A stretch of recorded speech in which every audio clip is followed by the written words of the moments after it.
सबसे पहले क्वेश्चन को सभी पढ़ते हैं। क्वेश्चन बोला गया अ card from a pack of 52 cards is lost. A card from a pack, पूरे कार्ड में से 52 कार्ड्स में से एक कार्ड खो गया। तो मुझे तो ये पता ही नहीं कौन सा कार्ड खोया है। तो लॉस्ट कार्ड बीइंग, मैंने मान लिया कि क्या है वो, सपोज हर्ट का भी हो सकता है ना। लॉस्ट कार्ड बीइंग डायमंड भी हो सकता है ना। या पहले मैंने मान लिया चलो स्पेड का भी हो सकता है, ठीक है। लॉस्ट कार्ड भी डायमंड हो सकता है। और कौन सा हो सकता है बचा हुआ? लॉस्ट कार्ड कौन सा हो सकता है? क्लब का, है ना। तो मुझे एक चीज बताओ, कार्ड की गड्डी में खोने के लिए भी तो कार्ड निकालना पड़ेगा ना। तो हर्ट कार्ड की प्रोबेबिलिटी क्या होती है? मेरी बातों को ध्यान से सुनना पहले।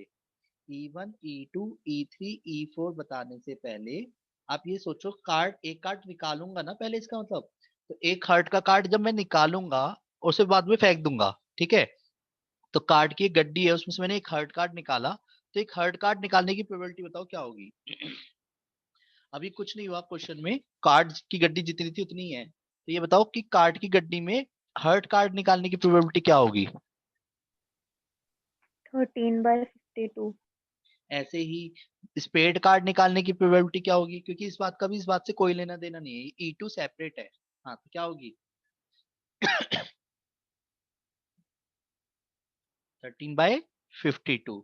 ऐसी डायमंड कार्ड निकालने की प्रोबेबिलिटी कितनी होगी? आपको ये बात पता होनी चाहिए कि स्पेड कितने होते हैं, हर्ट कितने होते हैं, डायमंड कितने होते हैं। अगर ये वाली क्लास आपकी छोटी भी है ना, तब जो वीडियो नंबर 4 है, फोर्थ वीडियो है कॉन्सेप्ट की प्रोबेबिलिटी के अंदर, उसे देख लेना, ठीक है। तो आपको ये याद हो जाएंगे कितने डायमंड होते हैं, कितने क्लब होते हैं। तो 13/52 और क्लब कितने हो जाएंगे? 13/52। ये क्लियर है? बोलो हाँ। अब क्वेश्चन में जब भी दो या दो से ज्यादा चीजें ड्रॉन किया जा सके तो कॉम्बिनेशन लगा सकते हैं। क्वेश्चन में पहले ये को क्या बोला गया है उसे पढ़ते हैं। उसने बोला जो अब बचे हुए कार्ड्स हैं, remaining cards of the pack, 2 cards are drawn. वो भी कौन से होने चाहिए? डायमंड्स होने चाहिए। तो मैंने मान लिया let A denote B the event that, A denote B the event that drawn card, 2 drawn card कौन से हैं? Two two cards are drawn event that, यहाँ पे लैंग्वेज लिख देता हूँ, 2 diamond cards are drawn, diamond cards are drawn. ये clear है? अब 2 कार्ड्स निकालने की बात कर रहा हूँ यानी मैं। तो एक चीज बताओ, E1 A, यानी E1 के होने के बाद A निकाला, E2 के होने के बाद A, A/E3 डिनोट कर रहा है कि 2 डायमंड कार्ड निकालने हैं, डायमंड खोने पर। A/E3 E4 डिनोट कर रहा है कि खोया तो क्लब का है पर डायमंड निकालने हैं। तो मान के चलो भी हमें ये नहीं पता कौन से कार्ड खोया है। अब ये क्लियर है, हर्ट कार्ड के खोने पे इसका मतलब समझते हैं A/E1। A/E1 का मतलब है क्या कि हर्ट कार्ड का खोने पे, मान लो कार्ड की गड्डी में हर्ट का कार्ड खोया है, तो टोटल कार्ड्स कितने हो गए ये बताओ चलो। टोटल कार्ड कितने हो गए? सर टोटल मतलब पैक से हाँ पैक में कितने कार्ड्स हो गए टोटल? 51 होगा सर। 51 हो गए। और डायमंड कितने होंगे पूरे पैक में, ये भी बताओ। अगर खोया तो हर्ट का है पर डायमंड कितने होंगे पैक के अंदर? 13 सर। 13। मुझे कार्ड कितने निकालने हैं? एक ये देख, एक 2 डायमंड जी सर कार्ड्स आर 2। ड्रॉन। तो 51C2 31C2, यानी इसे सोच के करते हैं 2 मिनट के लिए, आप कॉम्बिनेशन से कंफ्यूज ना हो। तो ऐसे समझो, जब मैं ये कहूं आपसे कि हर्ट कार्ड का एक हर्ट कार्ड खोया है, तो पहला डायमंड कार्ड निकालने की प्रोबेबिलिटी क्या होगी? पहला डायमंड कार्ड निकालने की प्रोबेबिलिटी क्या होगी? पहला डायमंड कार्ड निकालने की प्रोबेबिलिटी क्या होगी? बोलो। कार्ड में से एक, कार्ड की गड्डी में से एक कार्ड तो खोया है, पर पहला डायमंड कार्ड निकालने की प्रोबेबिलिटी क्या होगी? सर 1/13 होगा। 13/51। Very good. उसी क्यों? तरीके से कार्ड तो एक निकाल लिया मैंने, क्योंकि टोटल में तो कम हो गया ना, पर 13 के 13 बने रहेंगे। ये बात समझना बहुत जरूरी है। अब मैंने कहा एक कार्ड तो खो गया, चलो ठीक है, तो 51 हो गए।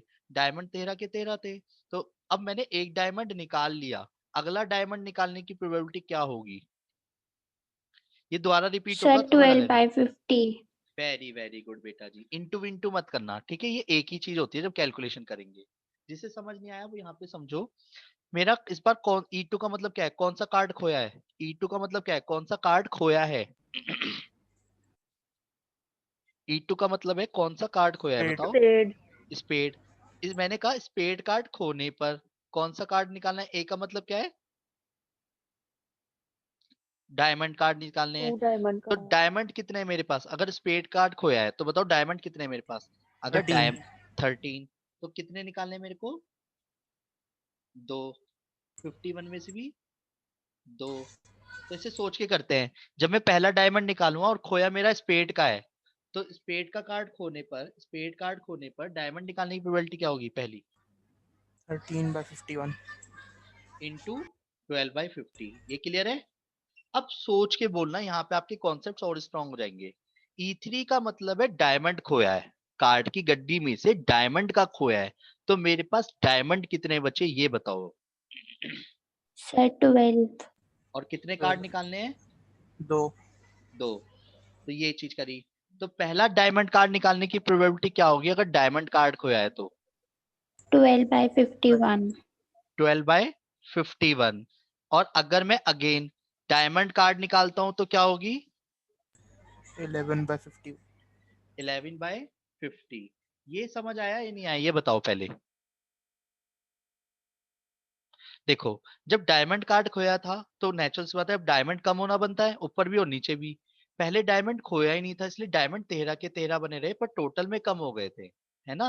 दोबारा से समझना, ये लास्ट वाले से समझ आ जाएगा। क्लब का खोया है, तो जब क्लब का खोया है तो 13 डायमंड है, टोटल 51 है, यानी 13 में से 51 आएंगे और 12/50। ये समझ आया कि जब पहला डायमंड निकालो तो 13 में से, फिर दूसरा डायमंड निकालो तो 12/50, टोटल का असर नीचे पड़ गया क्योंकि एक कार्ड खोया है, इसका मतलब।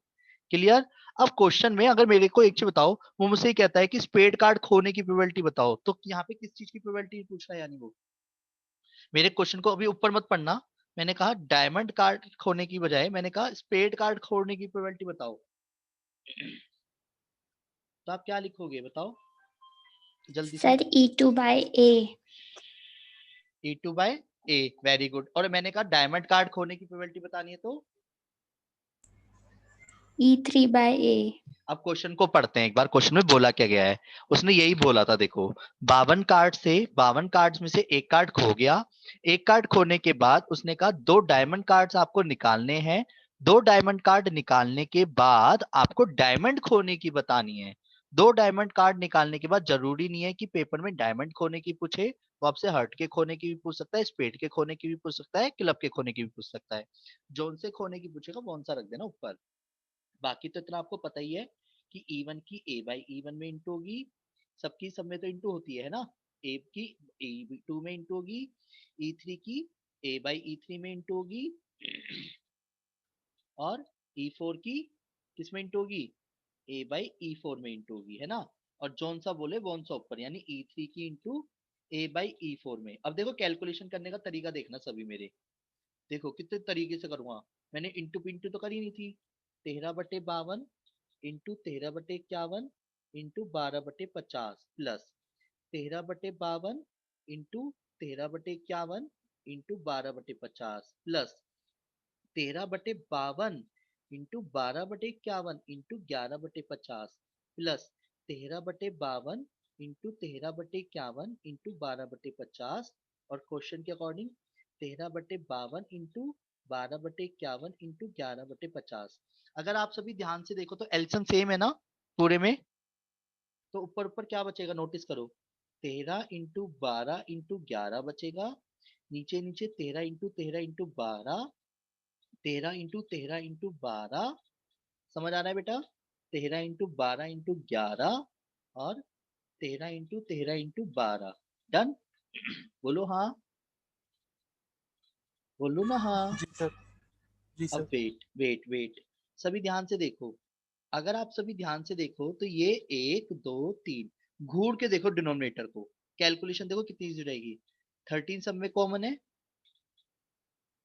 और 12 भी सब में कॉमन है डिनोमिनेटर में। ध्यान से देखो 13 सब में है और 12 ये रहा ये रहा ये रहा ये रहा, तो यहाँ से क्या बचेगा 13, यहाँ से बचेगा 13, यहाँ से बचेगा 11 और यहाँ से बचेगा 13। 13 से 13 कट गया, 12 से 12 कट गया, एक ही बार में आंसर आया क्या 50। 11/50 आया सबको, बोलो हाँ। कैसे करा है बेटा? जी सर आ गया। ये वाला कॉन्सेप्ट क्लियर है, बोलो हाँ।